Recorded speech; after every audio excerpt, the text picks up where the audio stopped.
Well next बात करते हैं हम लोग कि फर्टिलाइजेशन होने के बाद में कुछ चेंजेस आते हैं फ्लावर के अंदर।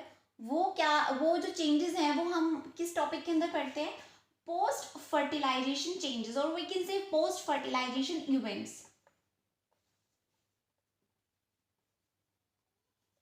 फ्लावरिंग प्लांट्स की बात कर रहे हैं हम लोग कि एंजियोस्पर्म्स के अंदर और we can say flowering plants के अंदर फर्टिलाइजेशन के बाद क्या क्या चीज़ें होती है। देखो, हम बात करें मॉर्फोलॉजिकली या फिजियोलॉजिकली या मेटाबॉलिकली क्या क्या चेंजेस होते हैं, तो सबसे पहले क्या होता है कि जैसे ही फर्टिलाइजेशन होता है तो फिजियोलॉजिकली तो उनके अंदर क्या चीज़ें होती है, उनके अंदर कुछ जो रेस्पिरेशन रेट होता है वो इंक्रीज हो जाता है। ठीक है, तो रेस्पिरेशन रेट इंक्रीज हो जाएगा। क्यों हो जाएगा? आप लोग ये सोचते हो कि रेस्पिरेटरी जो रेट है, रेस्पिरेटरी रेट इंक्रीज हो जाता है। क्यों?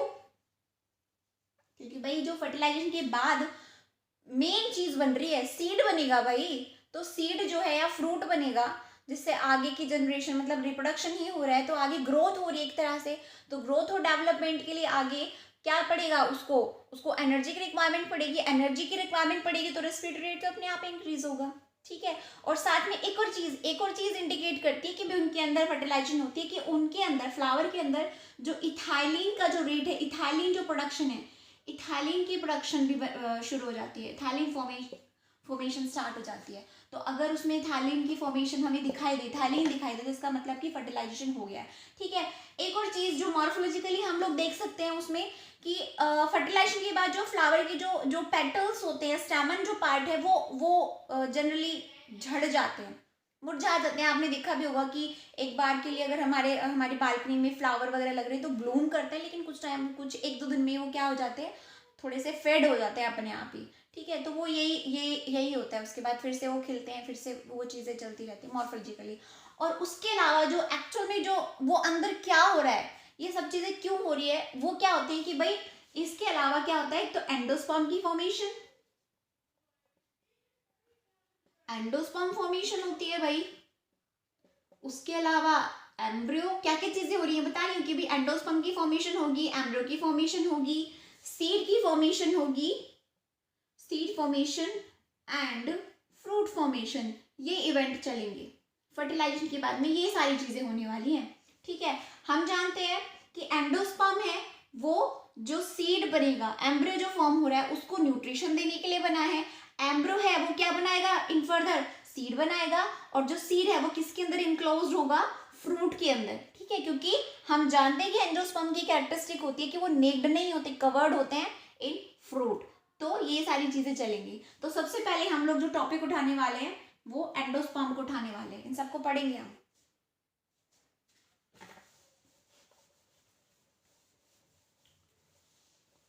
तो हमारा सबसे पहले हम लोग एंडोस्पर्म को पढ़ लेते हैं। तो भाई एंडोस्पर्म क्या होता है?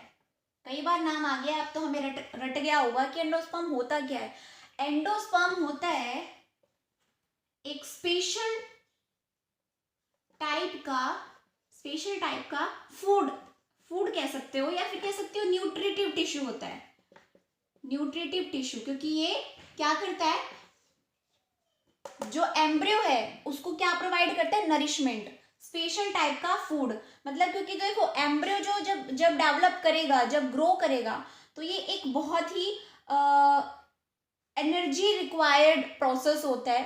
ठीक है, एनर्जी कंजप्शन प्रोसेस होता है। तो उसके लिए क्या चाहिए, एनर्जी चाहिए। एनर्जी कहाँ से, फूड। तो फूड क्या है, ये एंडोस्पर्म होता है। तो ये क्या करता है, स्पेशल टाइप का न्यूट्रिटिव टिश्यू होता है which provide nourishment to the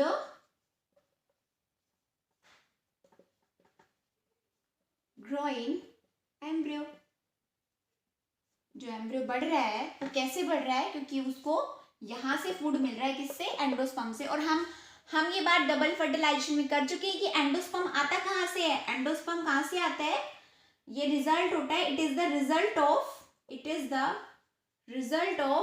किसका रिजल्ट होता है, वेजिटेटिव फर्टिलाइजेशन,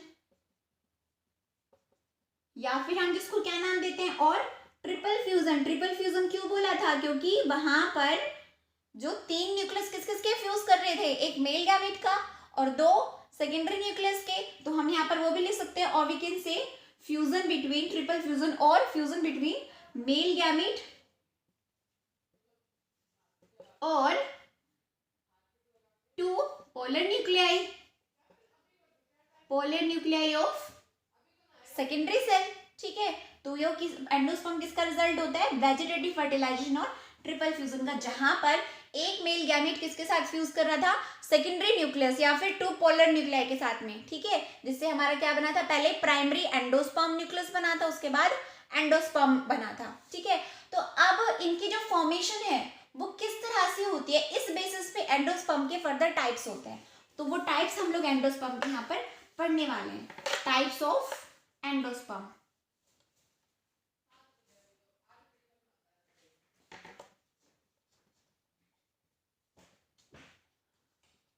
तो भाई फॉर्मेशन किस तरह से हो रही है एंडोस्पर्म की, उस बेसिस पे एंडोस्पर्म के होते हैं 3 types, nuclear endosperm, cellular endosperm and helobial endosperm. E dot मतलब एंडोस्पर्म।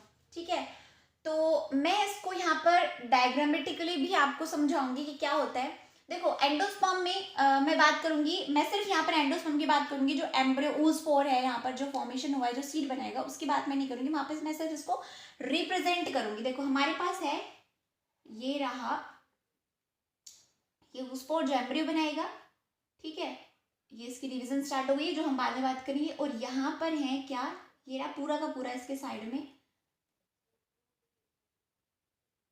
एंडोस्पर्म।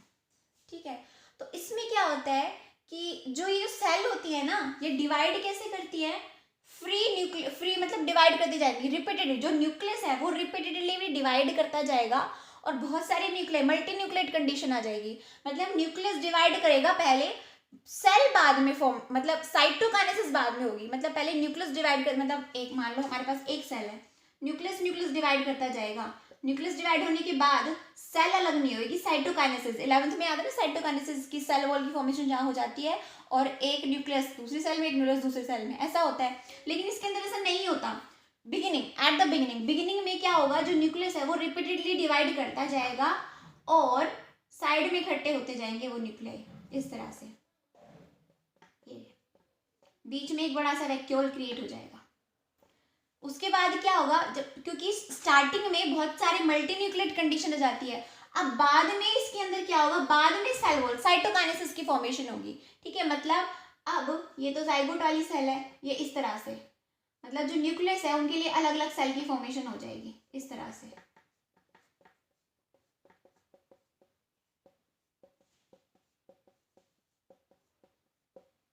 तो इसका नाम न्यूक्लियर एंडोस्पर्म क्यों है, क्योंकि इसमें शुरुआत में न्यूक्लियस डिवाइड करता है, न्यूक्लियस मतलब कैरियोकाइनेसिस हो रही है, साइटोकाइनेसिस नहीं हो रही है, सेल वॉल की फॉर्मेशन नहीं हो रही है, सेल बाद में बन रही है, पहले सिर्फ न्यूक्लियस की फॉर्मेशन हो रही है, इसलिए इसको न्यूक्लियर एंडोस्पर्म बोलते हैं। अगर हम लोग एग्जाम्पल की बात करें तो वैसे ज्यादातर जो एंडोस्पर्म है ना वो इसी टाइप का होता है, न्यूक्लियर टाइप का। फिर भी जैसे राइस हो गया, वीट हो गया, इनके अंदर न्यूक्लियर एंडोस्पर्म मिलते हैं। इसके अलावा कोकोनट हो गया, इनफैक्ट कईयों के अंदर तो, जैसे अगर मैं कोकोनट की बात करूं तो कोकोनट के अंदर तो ऐसा भी होता है कि जो ये सेल वॉल की फॉर्मेशन है ना वो कंप्लीट भी नहीं होती है, मतलब होती है लेकिन कंप्लीट नहीं होती है, मतलब आधा यही रह जाता है न्यूक्लियस।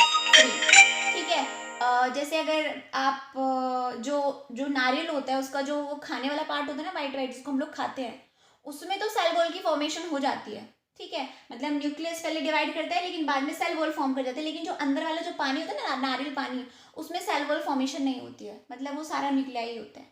ठीक है, तो कोकोनट, राइस, वीट, मतलब ज्यादातर टाइप न्यूक्लियर एंडोस्पर्म का होता है। अब बात करते हैं सेलुलर एंडोस्पर्म की। तो भाई नाम से पता चल रहा है सेलुलर, मतलब सेल वॉल की फॉर्मेशन, जैसे ही न्यूक्लियस डिवाइड करेगा वैसे ही उसके बीच में सेल वॉल की फॉर्मेशन हो जाएगी और सेल अलग अलग हो जाएंगी। ठीक है, मतलब ये कंडीशन होती है, ये हमारा ये रहा न्यूक्लियस, ये रहा डिवाइड किया, साथ के साथ सेल वॉल फॉर्मेशन, इसलिए सेलुलर एंडोस्पर्म, क्योंकि यहाँ पर सेल अलग अलग हो रही है साथ के साथ, न्यूक्लियस डिवाइड होते। ठीक है, ऐसे ही फर्दर ये रहा बना हमारा, ये न्यूक्लियस डिवाइड कर गया ये वाला, तो तो बीच में ये सेल वॉल की फॉर्मेशन होगी। ये न्यूक्लियस डिवाइड कर गया तो साथ में ये सेल वॉल की फॉर्मेशन होगी। मतलब साथ के साथ एंडोस्पर्म में क्या हो रहा है, सेल वॉल, साइटोकाइनेसिस होती जा रही है, सेल वॉल की फॉर्मेशन हो रही है, इसलिए इसका नाम है सेलुलर एंडोस्पर्म। भाई फॉर्मेशन किस तरह से हो रही है, इसी के बेसिस किस टाइप्स है। एग्जाम्पल के लिए धतूरा के अंदर सेलुलर एंडोस्पर्म होता है। ओके, हैलोबेल एंडोस्पर्म की बात करते हैं। हैलोबेल होता है intermediate between nuclear endosperm and cellular endosperm. मतलब ये भी होगी इसमें और ये भी होगा। कैसे, देखो इसके अंदर क्या होता है कि भाई ये सेल है, ये किया डिवाइड सेलुलर की तरह, सेलुलर एंडोस्पर्म की तरह होगा केस। पहले सेलुलर एंडोस्पर्म की तरह डिवाइड करेगा, उसके बाद में इसकी जैसा, मतलब अब जो डिवीजन होगा वो न्यूक्लियर एंडोस्पर्म जैसा होगा। मतलब इस तरह से कि बहुत सारे न्यूक्लियाई बनेंगे डिवाइड करके, ठीक है। उसके बाद इनके बीच में क्या होगी, वॉल फॉर्मेशन होगी। पहले इनके अंदर क्या होगा, सेलुलर टाइप, उसके बाद न्यूक्लियर एंडोस्पर्म टाइप वाला डिवीजन होगा। एग्जाम्पल बात करते हैं हम, जो मोनोकोट्स होते हैं ना, मोनोकोट्स का एक ऑर्डर होता है हैलोबियल्स, इसलिए इसका नाम है हैलोबेल एंडोस्पर्म। मोनोकोट्स के इस ऑर्डर के अंदर, हैलोबियल ऑर्डर के अंदर इसी टाइप का एंडोस्पर्म बनता है, ठीक है।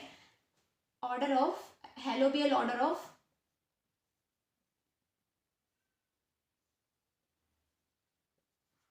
मोनोकोट्स,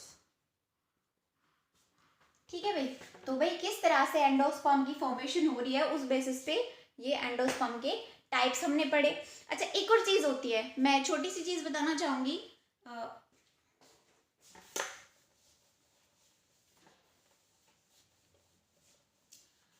कई बार क्या होता है, हमें पता है कि जो सीड जो डेवलप कर रहा है, जो सीड बनेगा वो एंडोस्पर्म को खाएगा।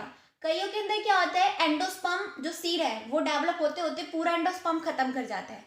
कईयों के अंदर वो एंडोस्पर्म रह जाता है, पूरा खत्म नहीं कर पाते। मतलब क्या होता है ना कि भाई अगर घिया की सब्जी बनी है तो बचेगी, चाहे आपने आधी कटोरी ली हो, उसमें से आप सारा खाना भी खा लोगे और फिर भी बच जाएगी, ठीक है। लेकिन अगर बनी हो मटर पनीर की सब्जी तो एक कटोरी लाओ कि और एक और कटोरी ले आओ तो थोड़ी सी है, मटर पनीर की सब्जी तो कम ही पड़ जाती है, तो खत्म होनी है। सेम यही कंडीशन है, ठीक है। तो जिन सीड के अंदर जो एल्बुमिनस है, एंडोस्पर्म रह जाता है, endosperm persist even after the formation of seed. जिन सीड के अंदर एंडोस्पर्म उनकी फॉर्मेशन के बाद भी रह जाता है, इस तरह के सीड को हम लोग क्या बोलते हैं, एंडोस्पर्मिक सीड। एंडोस्पर्मिक सीड या फिर एल्बुमिनस सीड, ठीक है। कि भाई घिया की सब्जी बनी है, मेरे से पूरी खाई नहीं गई, मजे नहीं आए, ठीक है। तो एग्जाम्पल अगर हम लोग बात करें तो कास्टर, सिरिल, ठीक है, कोकोनट, इनके अंदर जो सीड है वो एंडोस्पर्मिक होता है क्योंकि एंडोस्पर्म परसिस्ट करता है। जबकि जिन सीड के अंदर एंडोस्पर्म पूरा खत्म हो जाता है, ठीक है, तो वो एंडोस्पर्म बचा ही नहीं, तो उनको क्या बोलेंगे, अब्सेंस ऑफ एंडोस्पर्म, मतलब नॉन एल्बुमिनस और नॉन एंडोस्पर्मिक सीड, ठीक है। जिन सीड के अंदर जो एंडोस्पर्म है, endosperm is completely absorbed by the seed, तो इस तरह के सीड क्या होते हैं, नॉन एंडोस्पर्मिक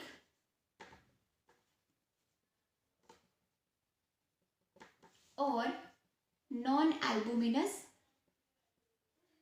सीड, ठीक है। क्यों, क्योंकि भाई मटर पनीर की सब्जी बनी है और टेस्ट इतनी बनी है कि वो तो बचनी ही है, ठीक है। तो एग्जाम्पल अगर हम लोग बात करें तो पी हो गया, जैसे मटर पनीर में मटर होती है ना, तो इसलिए पी एग्जाम्पल याद रखना है इसका, ठीक है।